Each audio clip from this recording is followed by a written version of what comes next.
everyone! Welcome to another episode of the Sia Properties House Tour. So for today's video, our featured property is this brand new ready for occupancy unit dito sa Park Place Village, Anapu. But before we start, please click like, subscribe, and hit that notification bell for more updates. This is Abby Federico, your property host.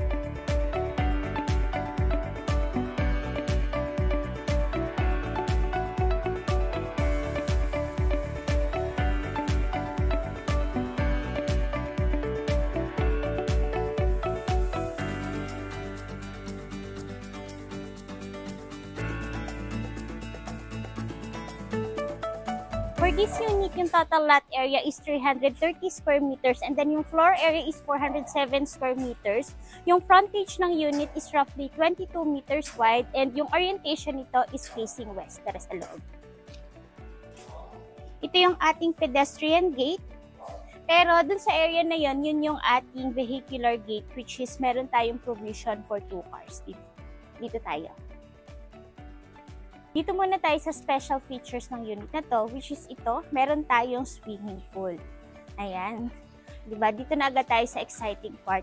So, sa size ng pool natin, this is roughly 2 meters by 6 meters wide. And pasensya na, may mga gamit pa. Kasi sa ngayon is finishing touches na lang tong unit na to. Pero at least makikita nyo or just in case na interested kayo, so mauuna kayo sa sneak peek or makikita nyo agad yung ating unit. Dito naman tayo. Siya. So, yan yung mga spaces natin dito sa ating pool area. And meron tayo dito sa likod na to na shower area. Ayan siya. And ikot tayo. Dito naman yung ating lanay. So, sa lanay natin, yung flooring is pebble type. And may mga spaces ka pa dito for gardens. And ito yung ating service area. Sa service area natin, so yung sink natin is meron siyang granite tiles and dito meron tayong mga outdoor outlets. Pwedeng dito yung iyong laundry area, yung mga washing machines mo. Ayan. And dito naman, ito yung ating Inca water tank na yung capacity is up to 700 liters of water which is included talaga siya sa package. Dito tayo. And then dito sa area na to, and by the way guys, yung unit nga pa lang to is single detached. So meaning sa lahat ng areas or sa lahat ng sides ng unit is meron siyang setbacks. And itong setback na to is roughly 2 meters wide. And para naman dun sa 300 square meters na lot area is meron na siyang fence and gate.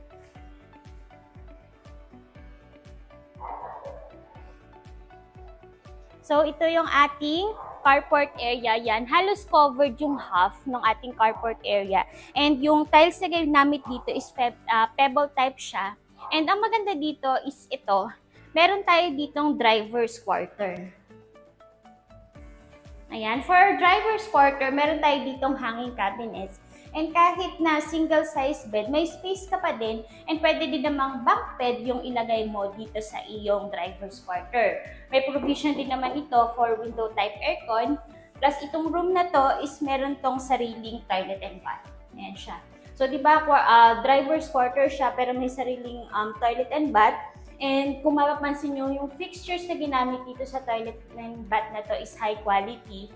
And nakaabang din ito for single point water heater.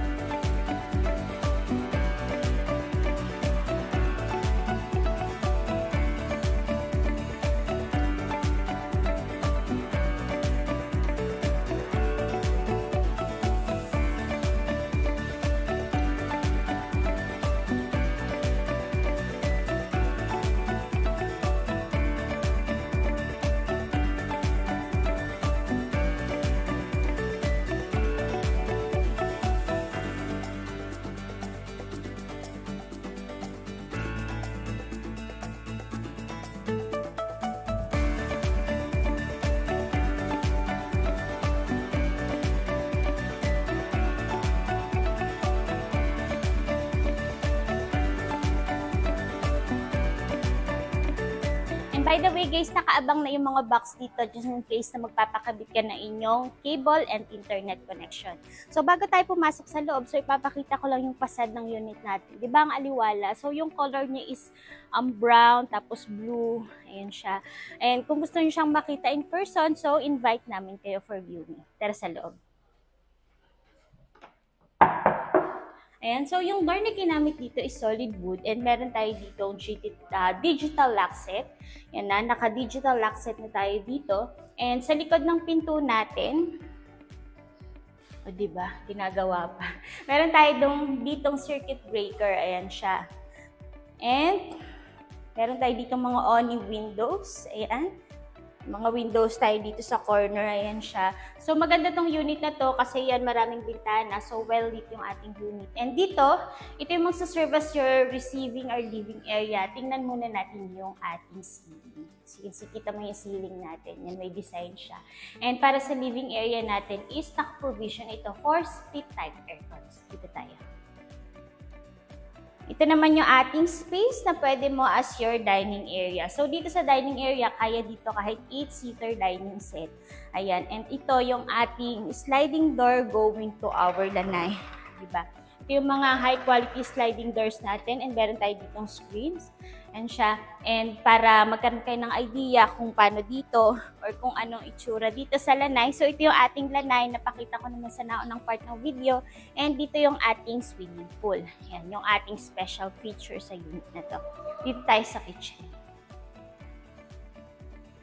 Ito naman yung ating kitchen area. O, diba, ang laki ng space ng ating kitchen area. Plus, included yung ating mga overhead cabinets tulad niyan. And under counter cabinets. Ayan, yung ating base cabinet. And yung ginamit dito is granite countertop. And meron tayo ditong mosaic backsplash. And meron tayo ditong Technogas na cooktop. Ayan, which is isa sa naging additional sa unit na to. Aside dun sa ating swimming pool. Kasi kung mapapansin nyo, dun sa mga previous na ready for occupancy unit namin is wala pang ganito. So, dito sa unit na to is meron siyang included na Technogas cooktop. Dito naman tayo. Ayan. Para sa sink natin is meron tayo ditong imported quartz stone double sink. Yan. Double kitchen sink. Ayan. So, high quality yan. And yun nga, nabanggit ko naman kanina na meron tayo ditong granite countertop. Dito tayo. Ayan. Ito yung ating maid's room. Aside from being a maid's room, pwede rin siya as your guest room. Ayan, kasi nga nabanggit ko naman kanina na dun sa my garage area, meron tayo ng driver's quarter or pwede mo na rin naman siyang i-utilize as your maid's room. So, itong room na to, pwede sa mga elderly, kung may kasama tayo sa bahay. Ayan, kasi malaki naman yung space niya. Ayan siya yung space. And ito yung abang natin for window type aircon. Plus, ito pa rin, may hanging cabinets tayo dito. And ito yung ating toilet and bath dito sa ating ground floor bedroom. Please take note na ilalagay pa lang yung ating water closet. Pero rest assured na lahat ng ikinakabit dito or ilalagay ng mga fixtures is high quality materials.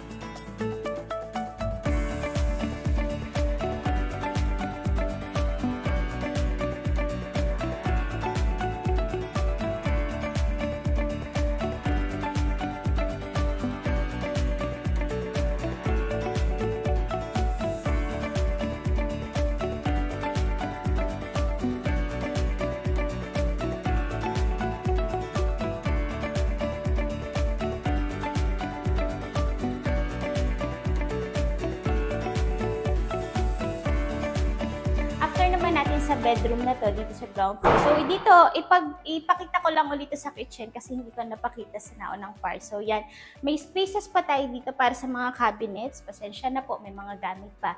And meron tayo ditong center island. Ayan, isa ito sa additional din sa unit na to. Yan, may center island tayo dito. And naka-granite countertop din naman to. So pag nakita mo talaga to in person, ang ganda. Lalo na pag as in tapos na talaga siya. Ayan. So ito yung ating powder room. Yan. Para sa powder room natin is floor-to-ceiling tiles. Yung ginamit na mirror dito is copper-type mirror pa din. And meron tayo ditong imported na freestanding lavatory. Ayan. So, dito naman sa ating water closet. Ayan, napakaganda ng ating water closet. And mag-i-install pa ng bidet upon permission.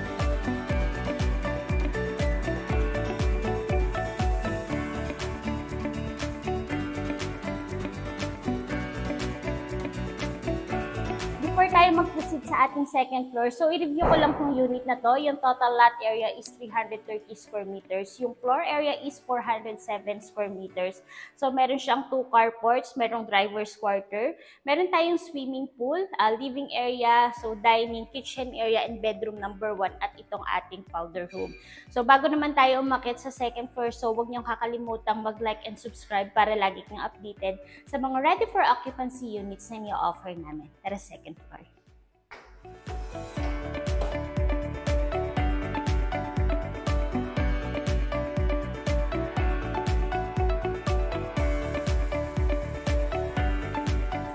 Yan, dito naman tayo sa ating second floor. So, ipapa-appreciate ko lang sa inyo yung ating hagdanan. So, ang lapad ng hagdan natin.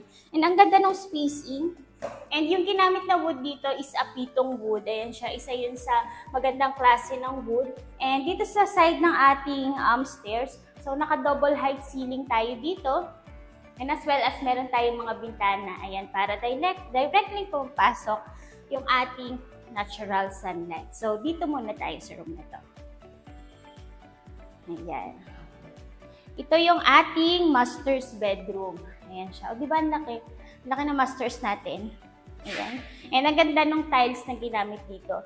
So, meron tayo dito mga wall panels tulad dito. Ayan siya. And as well as, nagko-complement yung ating wall panel sa ating ceiling. Ayan, tingnan niyo ating ceiling. Di ba ang ganda? Ang aesthetic. Aesthetic na. Tapos, meron tayo ditong corner windows. Ayan siya. So, pwede mo na lang siyang lagyan ng iyong Korean blinds. And dito sa ating masters, meron siyang walk-in closet. So, hi! Ayan yung ating walk-in closet. So, marami kang spaces dito. Ayan siya. So, sa mag-asawa, so okay na okay to. Pero alam naman natin na majority ng area na to, siguro dito yung kay wife o kay husband. Sa mga nakaka-relate dyan, comment lang kayo dyan. And by the way, meron siyang vanity area dito sa area na to. Ayan. Patayin ko lang. And pakita ko sa inyo yung master's toilet and bath. Ayan. Ito yung ating master's toilet and bath. So, pasensya na, inaayos pa lang yan. Ayan, kumbaga nag-video na kasi kami para at least makita nyo na yung unit. So, dito sa ating master's toilet and bath is floor-to-ceiling tile siya. Tingnan nyo naman yung ating glass shower enclosure. Diba? Ang ganda ng kulay, black and white. Ang lakas na kasi siya ng black na gano'n. Ay, baka nakakita ng ganitong black. Ayan siya. And meron tayo dito mga wall niche dun sa area na yon. And as well as dito sa ating shower area.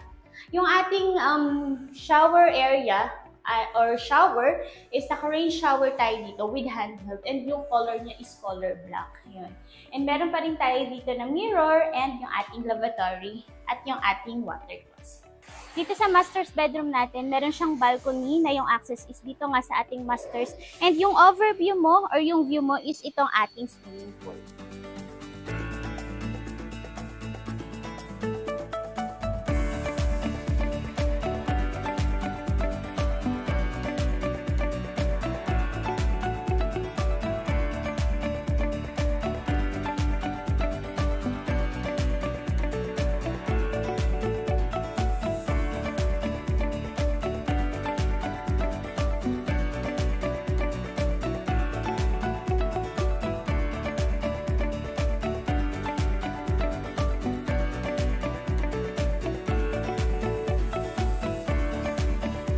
Sa masters natin. So, dito tayo sa ating bedroom number 2 dito sa second floor. Ayan. Yung ating bedroom number 2. So, malaki pa rin yung space.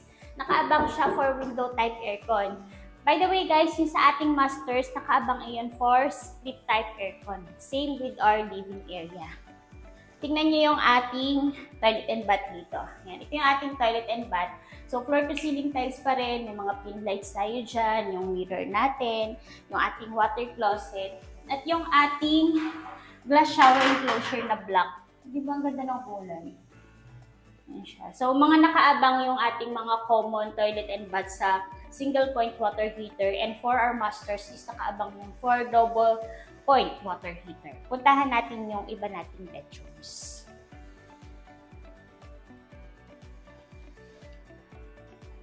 Yan, ito yung ating bedroom number 3. Ayan, ito yung bedroom number 3 natin dito sa second floor. Yan siya. So, medyo malaki ito ng konti dun sa naunang bedrooms. And meron pa rin tayong mga cabinets. Actually, yung mga ganitong cabinets, is signature na talaga ng developer na to. Ayan, mga high quality cabinets. As well as dito sa ating vanity area. Ayan. Nalamin pa. Yan yung ating cabinets. Puntahan naman natin yung isa pang bedroom. Ayan, ito yung ating last bedroom dito sa second floor. Ayan siya. Kasize lang to halos nung nauna. Ang naiba lang is, mas malaki yung size ng bintana nito. Ayan. So, yun yung size ng bintana natin para mas ma-appreciate nyo. And ito pa rin yung ating cabinets. Ang cabinets natin, di ba ang lalaki? Ayan siya.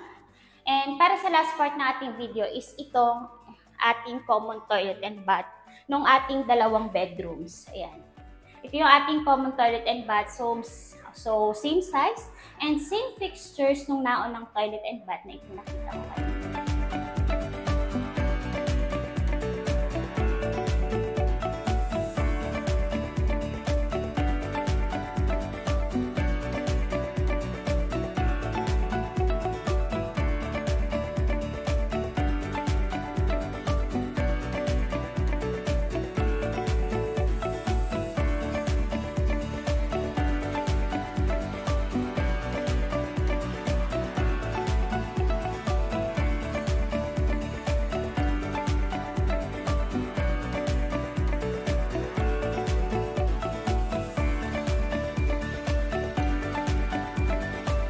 So that's the end of our house tour. Kaya kung nagustuhan mo tong brand new ready for occupancy unit with swimming pool dito sa Park Place, Imus, ilalagay namin yung full details sa description box at ang aming contact numbers. Thank you for watching!